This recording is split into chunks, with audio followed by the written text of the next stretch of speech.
Добрый день. Расклад для Дев на 2024 год по месяцам. Сегодня с вами будем смотреть по астрологическим домам. Также расклад есть на моем канале. Ссылки я оставлю в описании. Смотрим на колодах оракула Символон и Кипер. Что ожидает Дев в 2024 году?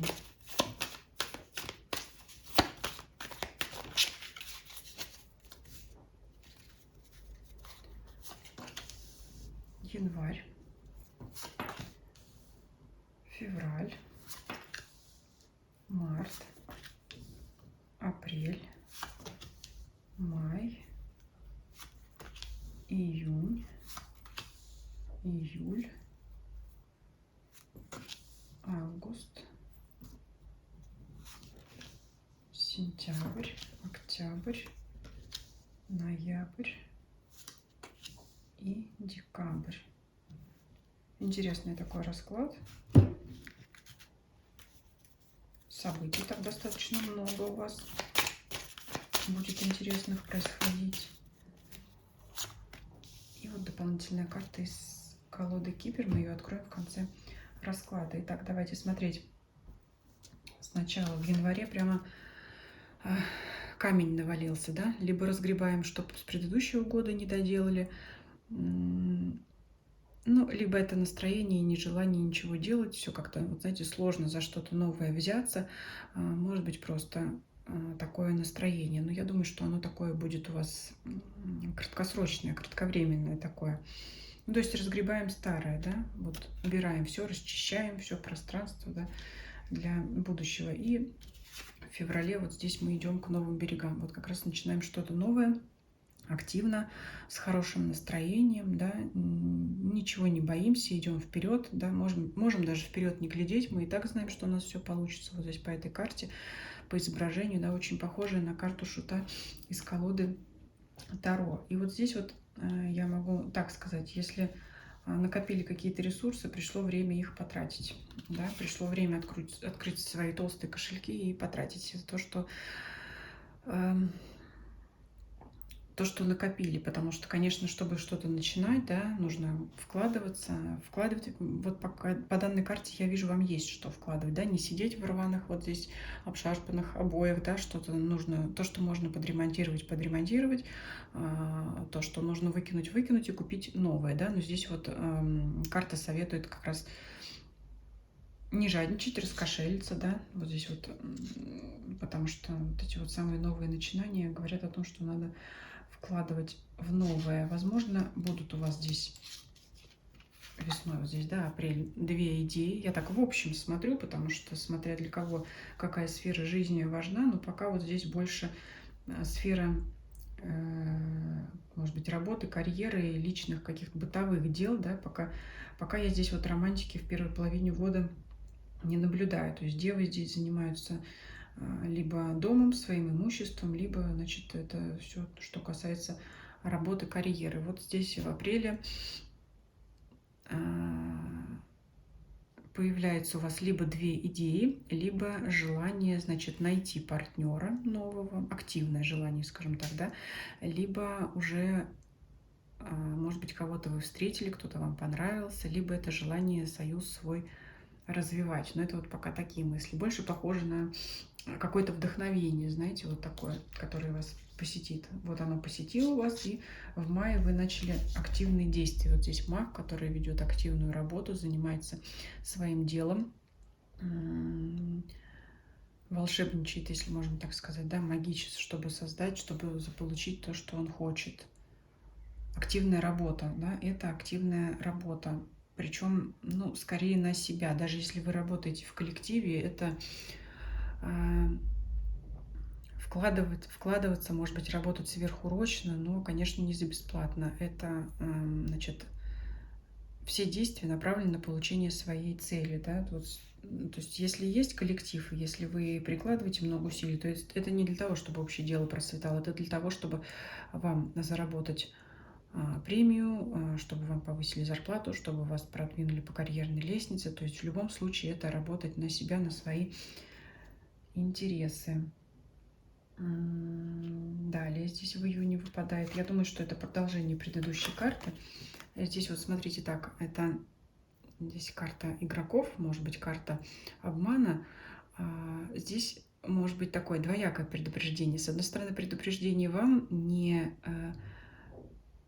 поступаться интересами окружающих только лишь в личных вот этих самых интересах, в личных целях, да, то есть понимать, что вы все-таки работаете в коллективе, и ну, как бы здесь нет места такому шкурному интересу, все равно вам придется, работая в команде, работая с людьми, и как бы с ними считаться. С другой стороны, это маг, это человек, который, ну, считает, что весь мир к его ногам, что он все может, никто с этим не спорит, но вот здесь есть возможность просмотреть какого-то конкурента, противника. В общем, кто-то, пока вы занимаетесь своими делами, увлечены своим, можете просмотреть, что кто-то вас в этот момент решит обмануть или как-то обойти. Поэтому здесь вот как предостережение. Не только в проверку глядеть, но и оглядываться по сторонам, да, что вокруг вас происходит, чтобы не пропустить чего-то важного, да, чтобы что-то не упустить из виду, а именно действия какие-то других людей, да, которые действуют также в своих, может быть, также в своих интересах. Есть такое вот, ну, активная работа, скажем так, май-июнь, это вот активная работа, причем настолько увлеченности, погруженности в этой своей работы, что как бы не пропустить каких-то вот интриг за вашей спиной, скажем так, да. И что у нас здесь дальше происходит в июле? Это вот, возможно, встреча с тем долгожданным партнером, которого вы искали, может быть, о котором вы мечтали вот здесь вот в апреле, да. То есть здесь как бы, если смотреть любовную линию, здесь вот семена у нас в душе начнут как бы зарождаться в апреле, а вот в июле это желание может получить продолжение. Встретите вы своего партнера. Единственное, что здесь партнеры находятся на разных берегах. Это как, например, познакомиться с кем-то в интернете, но еще не встретиться. Но уже такое ощущение, что вы своего человека нашли. Либо какие-то временные препятствия будут у вас на пути к тому, чтобы встретиться, познакомиться лично, не только заочно, там, да, по переписке, но и лично. Ну, либо даже если вы будете встречаться, будет мало времени, возможно, как раз из-за работы, чтобы видеться чаще. Но, тем не менее, вот здесь июль для многих обещает встречу с новым партнером, новым знакомым. Так, дальше смотрим август. В августе некое затишье. Но все-таки я говорю, здесь есть какие-то препятствия. Вот я уже смотрю, в октябре они разрешатся для того, чтобы воссоединиться вам со своим партнером. Но здесь вот в августе какое-то затишье. Это опять погружение в себя, возможно, продолжение той самой работы, которую вы начали в мае. То есть если в начале был очень такой сильный интерес, энергия, отдавать все силы, то здесь уже, когда вы основное для себя наметили, здесь уже такое погружение в рутину, вот это вот женщина здесь придет пряжу, да, то есть это монотонный труд, сидячий, когда ничего интересного не происходит. То есть это рутина, когда мы план действий построили, все наметили, разметили, когда вот эта основная идея нас поглотила, то остается только, значит, осуществить вот это желаемое путем монотонного труда. Поэтому здесь такой скучный получается месяц. Переходим мы к сентябрю. Видать, захочется процесс ускорить. От того, может быть, иногда для кого-то не совсем правильными законными методами, потому что здесь у нас на карте изображен воин, который охотится за единорогом. У многих тоже знаков зодиака выпадала эта карта в предыдущих раскладах. Это желание что-то побыстрее, это желание достичь своей цели незаконными, неправильными методами. То есть, ну, знаете, тут карта так говорит: лучше придите потихоньку это веретено, чем взять и наломать дров в погоне за своей целью. Когда вы слишком быстро хотите этого добиться, можете сделать большую ошибку. Поэтому здесь карта не советует. Вот рутинный труд, и тогда достижимое оно к вам придет. Вот оно, видите, под веретеном у нас уже, забегу вперед, в декабре золотой дождь упадает. Ну а что касается пары, которую вы встретили в июле, вот вы воссоединитесь, это получается в октябре. кто-то семью создаст, у кого-то может ребенок родиться, кто-то может задуматься о расширении, так сказать, своей семьи, да, о прибавлении в семействе.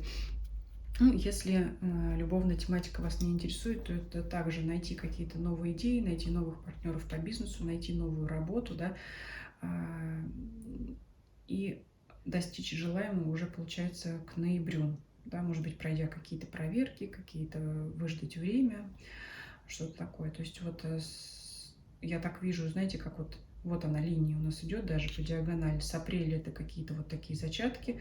Здесь уже у нас зачатки семена, здесь уже у нас ростки, да, когда уже что-то начало происходить. И вот он результат, это когда уже два человека объединились, и мало того, у них еще появляется третий человек, да, либо новые идеи, либо, ну вот я уже сказала, все, что связано с детьми.